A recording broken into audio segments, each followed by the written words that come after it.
Hey guys, Caleb here with DSLR Video Shooter, and we made it. We're here in 2019. Really excited for this year and a bunch of new content. More on all of that stuff in a future live stream. Also, couple quick housekeeping notes. We're using the Fuji X-T3, finally using it for this shot here in the studio. Making some tweaks. We're going to be changing some things around here a little bit. Studio tour coming up. We're using the autofocus, so hopefully it's working okay. Looks good so far. Really enjoying that camera and can't wait to get reviews out for it and several other cameras that I'm way behind on and more guides and all that good stuff.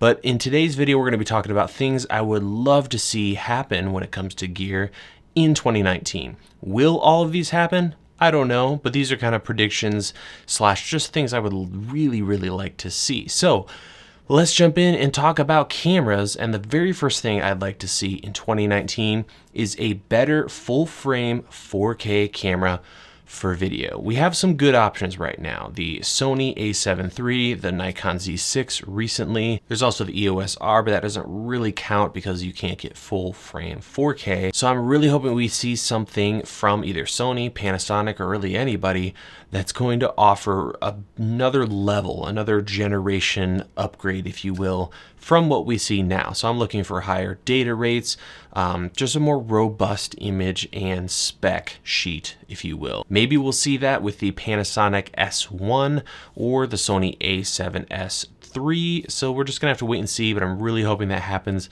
this year and that we don't just keep seeing tiny incremental changes without some nice, big, juicy video spec bumps. I'd also love to see some fresh blood in the camera industry.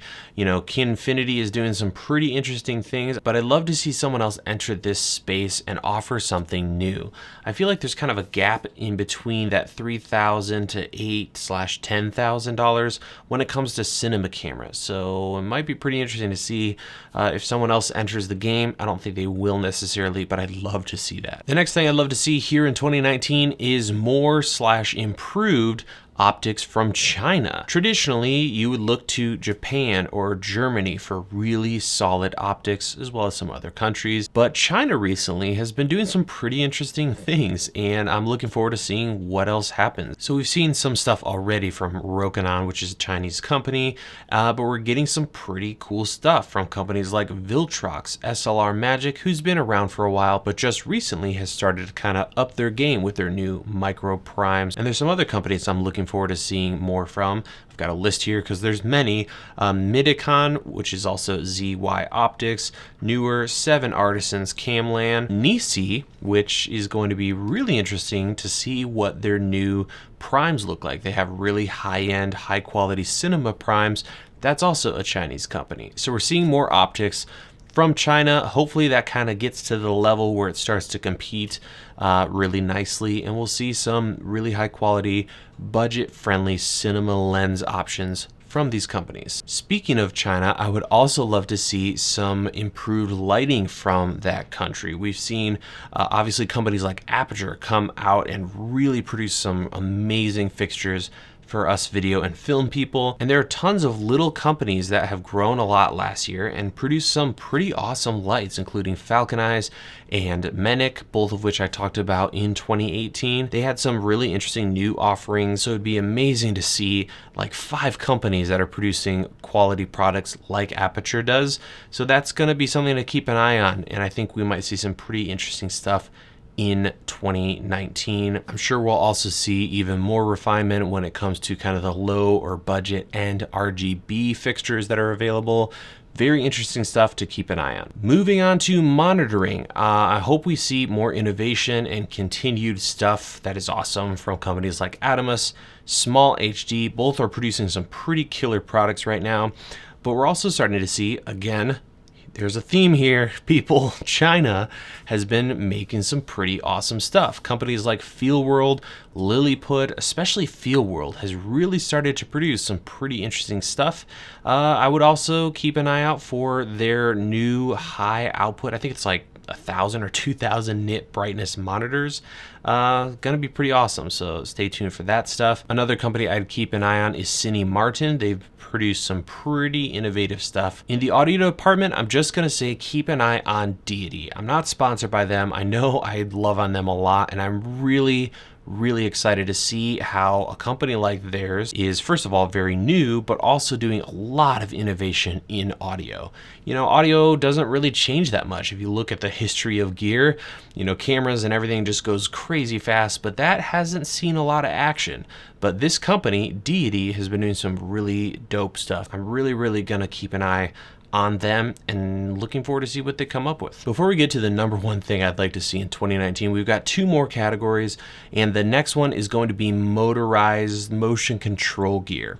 I think we're right now kind of in the second generation of all that. The first generation was very rudimentary.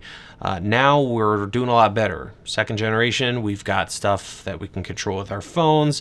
Lots of companies producing good products, but we still haven't reached a point where we can replicate high-end film equipment when it comes to tripods, sliders, Dana dollies, all of that. So I would love to see somebody come up with something that I could use my phone, get a perfectly smooth, slow pan tilt animation while on the road, and I can put a huge camera on it. So there's a couple companies I'm going to be watching closely. Number one is Rhino. They're coming out with their Arc II. I have pre-ordered it. I'm really hoping it is what I'm wishing for. Other companies, of course, Kessler does some amazing work. iFootage, I'm sure we'll see some more innovation there with them.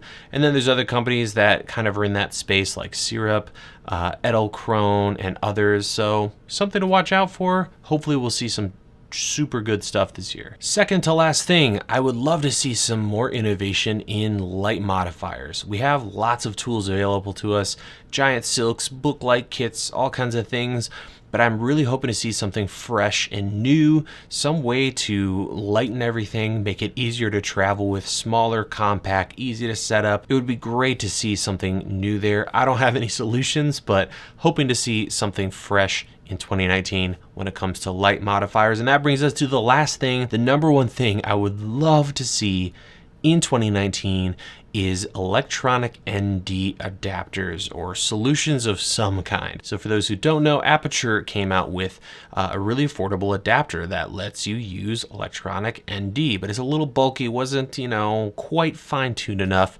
for most people, and I just cannot wait for us to have that. And for those who don't know, it's just essentially a tech that you can research and a way to adjust your ND electronically. So we're not doing any filters in front of the lens or any fader NDs or any of that stuff, just some way to have an adapter in between the camera and a lens that you can adjust that.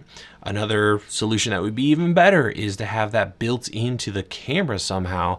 I don't know if that's going to be fully figured out this year, but a company you should be watching is Tilta. They recently came out with an adapter for the Red system that has this electronic ND, you know, tech in it. Really hoping they come out with more mount options. I would love to have a little electronic ND to slap on this Fuji camera and throw some vintage primes on there and run around without any filters. That would be so good. So hoping that happens this year. I can't see why people haven't done it yet, because think of how many people would be using those. So it's amazing we haven't seen that yet. Please, somebody out there do that this year here in 2019. And that's it. That's the list. Those are the things I would love to see this year. Please let me know what you would like to see this year. In addition, there's some amazing stuff happening. We have it so good right now, and I've really enjoyed 2018 and what's going to happen here in 2019. Thank you guys so much for watching, for sticking through 2018 with me. Really looking forward to producing some fresh new content for you guys. Hope you all have a wonderful day, and we'll see you in our next video.